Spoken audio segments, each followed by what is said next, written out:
নমস্কার বন্ধুরা, আজকে আলোচনা করব সাপ্লিমেন্ট, ফুড সাপ্লিমেন্ট।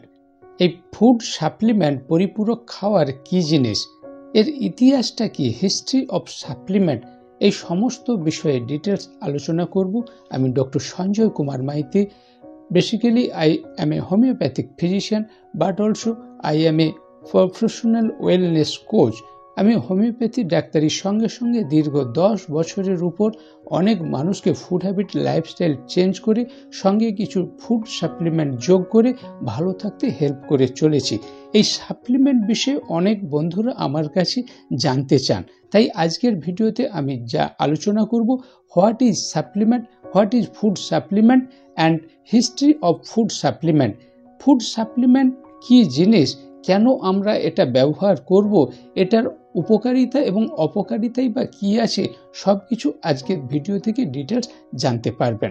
সাপ্লিমেন্ট পরিপূরক খাওয়ার আসলে কি না, আমরা যখন খাবার খাই, দু ধরনের খাবার আমরা খাই, ম্যাক্রোনিউট্রেন্ট, মাইক্রোনিউট্রেন্ট।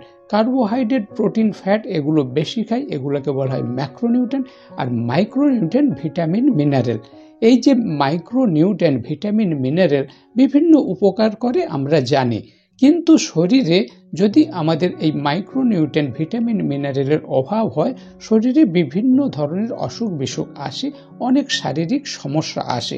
তখন আমরা কি করি, বার থেকে বিভিন্ন সিনথেটিক্যালি ভিটামিন খেয়ে থাকি। কিন্তু এই চিন্তা ভাবনাটা কবে থেকে এলো? বিজ্ঞানীরা কখন থেকে এই সাপ্লিমেন্ট পরিপূরক খাবারের কথা চিন্তা করলেন? সমাজে কবে থেকে প্রচলন হলো? এই সাপ্লিমেন্টের হিস্ট্রিটা আমরা যদি দেখি তাহলে জানতে পারবো 1935 সালের আগে, যখন বিজ্ঞান এখনকার মতো এতটা উন্নত হয়নি, তখন মানুষ বিভিন্ন কারণে মারা যেত। বিভিন্ন কারণে মানুষ মারা যেত, বিজ্ঞান উন্নত হয়নি, চিকিৎসা বিজ্ঞান এত উন্নত হয়নি, এবং বিভিন্ন ধরনের যে ঔষধ এখন আবিষ্কার হয়েছে 1935 সালের আগে এতটা ছিল না। বিশেষ করে প্রেগনেন্সি মায়েদের ডেলিভারির সময় মারা যেত, কিংবা প্রেগনেন্সি অবস্থাতে যে folic acid, vitamin B9, iron, haemoglobin কমে যাচ্ছে, আয়রন ডেফিসিয়েন্সি হচ্ছে। এই যে এখন আমরা আয়রন, ফলিক অ্যাসিড দিচ্ছি মায়েদের প্রেগনেন্সি অবস্থাতে, তখনকার দিনে এগুলো অজানা ছিল, মানুষের মধ্যে ঘাটতি হতো, এবং সে কারণে ডেলিভারির সময় অনেক গর্ভবতী মা মারা যেতেন। এই যে বিভিন্ন মানুষ বিভিন্ন সমস্যায় ভুগছেন এবং মারা যাচ্ছেন, এটা বিভিন্ন হৃদয়বান চিকিৎসকদের মধ্যে, যারা মানুষের কল্যাণ চিন্তা করেন, এই ধরনের চিকিৎসক মণ্ডলীর মধ্যে একটা চিন্তা জাগালো, কপালে ভাঁজ এলো, মানুষকে বাঁচাবো কিভাবে। এই চিন্তা ভাবনা নিয়ে বিশেষ করে ম্যারাসমাস, ম্যালনিউট্রিশন, অপুষ্টি, জরাজীর্ণ, রিকেট, এই যে শিশুরা, এই ধরনের বিভিন্ন জন্ডিস, ম্যালেরিয়া, কলেরা, বিভিন্ন যে ইমিউনিটি কমের জন্য রোগগুলো হয়, ভাইরাস, ব্যাকটেরিয়া জনিত, সমাজে তখন মড়ক লেগে যেত, গ্রামের পর গ্রাম উজাড় হয়ে যেত, মৃত্যুর হার এত বেশি ছিল, মোর্টালিটি রেট এত বেশি। এই সমস্ত চিন্তার কারণে 1935 সালে বিজ্ঞানীরা, চিকিৎসক মণ্ডলী চিন্তা করলেন যে মানুষকে বাঁচাবো কিভাবে। মানুষ যে ধরনের খাওয়া দাওয়ার খাচ্ছে, সেই খাওয়ার থেকে প্রয়োজনীয় ভিটামিন, মিনারেল শরীরে পাচ্ছে না, ডেফিসিয়েন্সি হচ্ছে, অভাব হচ্ছে। তাই মানুষের অপুষ্টির কারণে, ম্যালনিউট্রিশনের কারণে, বিভিন্ন ভিটামিন, মিনারেলের অভাবে মানুষের প্রাণহানি হচ্ছে, মোর্টালিটি রেট খুব বেশি, মৃত্যুর হার বেশি।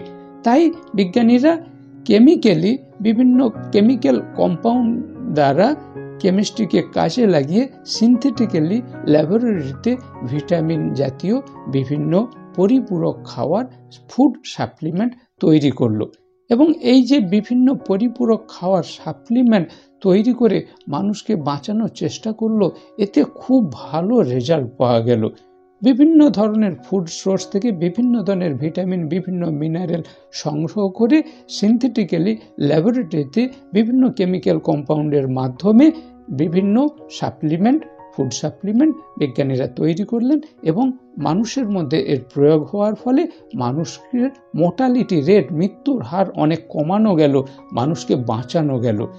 এইটা যখন সমাজে 1935 থেকে 1950, এই 15 বছর এই গবেষণা ডেভেলপমেন্ট তার সঙ্গে মানুষের উপরে প্রয়োগ করে যখন সুফল পাওয়া গেল, তখন 1950 সালে গভর্নমেন্ট এটাকে স্টেপল ফুড, পরিপূরক খাবার হিসাবে সার্টিফাইড করলেন।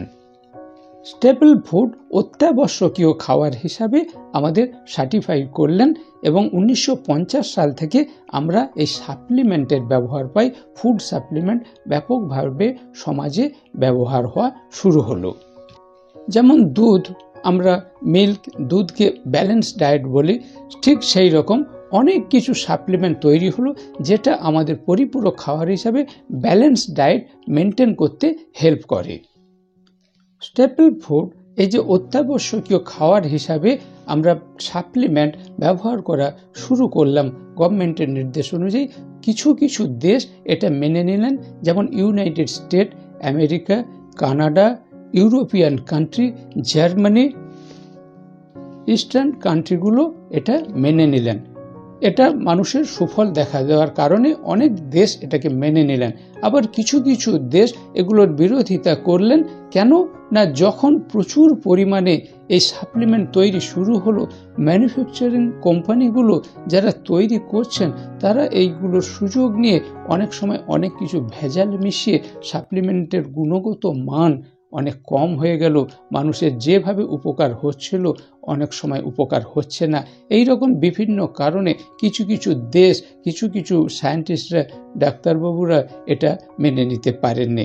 যাই হোক না কেন, বেশিরভাগ মাস জনসাধারণের মধ্যে এটা খুব প্রয়োগ হলো এবং মাস কমিউনিকেশন জনসাধারণের মধ্যে স্টেপল ফুড আকারে, অত্যাবশ্যকীয় খাবার আকারে এই সাপ্লিমেন্ট, ফুড সাপ্লিমেন্ট ব্যাপকভাবে 1950 সাল থেকে ব্যবহার হয়ে চলেছে। সাপ্লিমেন্ট আমাদের কি কি উপকার করে এ নিয়ে আমার আলাদা একটি ভিডিও রয়েছে।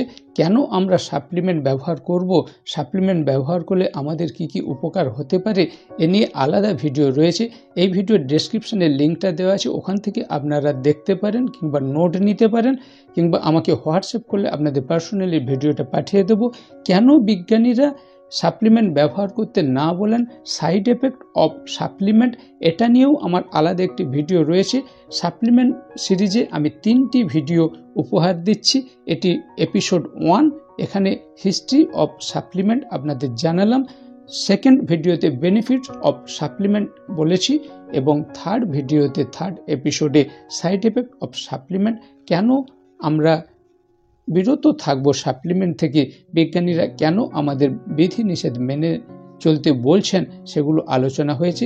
এই 3টি ভিডিও দেখলে আপনারা ডিটেলস জানতে পারবেন। এই ভিডিও ডেসক্রিপশনে লিঙ্ক দেওয়া আছে, কিংবা পার্সোনাল হোয়াটসঅ্যাপ করে ভিডিওগুলো দেখতে পারেন। এখন বিজ্ঞান উন্নত হচ্ছে, যুগ পরিবর্তন হচ্ছে, যার ফলে বিভিন্ন ফুড সোর্স থেকে ন্যাচারালি অনেক সাপ্লিমেন্ট তৈরি হচ্ছে। কিছু কিছু পাউডার আকারে পাওয়া যাচ্ছে, ক্যাপসুল আকারে পাওয়া যাচ্ছে, লিকুইড আকারে পাওয়া যাচ্ছে। বিভিন্নভাবে আমরা ফুড সাপ্লিমেন্ট পেয়ে থাকি। বিভিন্ন প্ল্যান্ট সোর্স থেকে ভিটামিন, মিনারেল, ফাইটোনিউট্রিয়েন্ট, অ্যান্টিঅক্সিডেন্ট, বিভিন্ন ধরনের সাবস্টেন্স কালেক্ট করে বিজ্ঞানীরা সাপ্লিমেন্ট তৈরি করছেন। এমনকি যেখানে কাউ থেকে তৈরি হচ্ছে, বাফেলো থেকে তৈরি হচ্ছে, বিভিন্ন পর্ক থেকে তৈরি হচ্ছে, হালাল সার্টিফাইড হচ্ছে। ইন্ডিয়াতে হালাল সার্টিফিকেট কিংবা ফ্যাসাই ফুড সেফটি দপ্তর থেকে সার্টিফাইড দিয়ে বিভিন্ন ধরনের সাপ্লিমেন্ট বিভিন্ন কোম্পানি তৈরি করে আরও ডেভেলপ করছেন, মার্কেটে আমরা পেতে পারি। কি কি ধরনের আমরা পাই, যেমন ধরুন ভিটামিন, মিনারেল, তার সঙ্গে ওমেগা 3 ফ্যাটি অ্যাসিড, ফাইবার কিংবা কোলাজেন, প্রোটিন, বিভিন্ন প্ল্যান্ট সোর্স থেকে, অ্যানিম্যাল সোর্স থেকে, বিভিন্ন ফাঙ্গাস থেকে, বিভিন্ন প্রোবায়োটিক, বিভিন্ন ধরনের সাপ্লিমেন্ট আমরা এখন হাতের কাছে পেতে পারি। তবে একটি বিষয় সতর্ক থাকবেন, কোন কোম্পানির কি সাপ্লিমেন্ট নিচ্ছেন সেটা একটু জেনে বুঝে নেবেন, যাতে আপনি ঠকে না যান। সেখানে লেবেলিং ল মেনটেন হচ্ছে কিনা এবং ফ্যাসাই দপ্তর থেকে, হালাল দপ্তর থেকে সার্টিফাইড স্ট্যাম্প আছে কিনা, এবং কোনো সাপ্লিমেন্ট খেতে গেলে আপনি কোনো একজন এক্সপার্টের পরামর্শে ব্যবহার করবেন, তাহলে আপনি গুড সাপ্লিমেন্টের গুড হেলথ রেজাল্ট পাবেন। নকল কিনে ঠকবেন না। আমি ডক্টর সঞ্জয় কুমার মাইতি, হোমিওপ্যাথি চিকিৎসার সঙ্গে সঙ্গে দীর্ঘ 10 বছর ওয়ার্ল্ড ক্লাসেস 1 নম্বর 1 সাপ্লিমেন্টের সঙ্গে যুক্ত রয়েছি, যেটা 44 বছর পৃথিবীর 95-96টা দেশে চলছে। 50 সাল থেকে সাপ্লিমেন্ট মার্কেটে এলো, আর আমি যে সেক্টরে আছি 1980 সাল থেকে পৃথিবীতে এখনো পর্যন্ত 44 বছর সাপ্লিমেন্টের নাম্বার 1। আপনারা যদি আমার গাইডে থেকে পিওর ফুড সাপ্লিমেন্ট ব্যবহার করে খুব ভালো হেলথ রেজাল্ট পেতে চান, শারীরিক বিভিন্ন সমস্যা থেকে ভালো থাকতে চান, ইমিডিয়েট আমার সঙ্গে যোগাযোগ করবেন। আমি বন্ধুর মতো আপনাদের হেল্প করার চেষ্টা করব।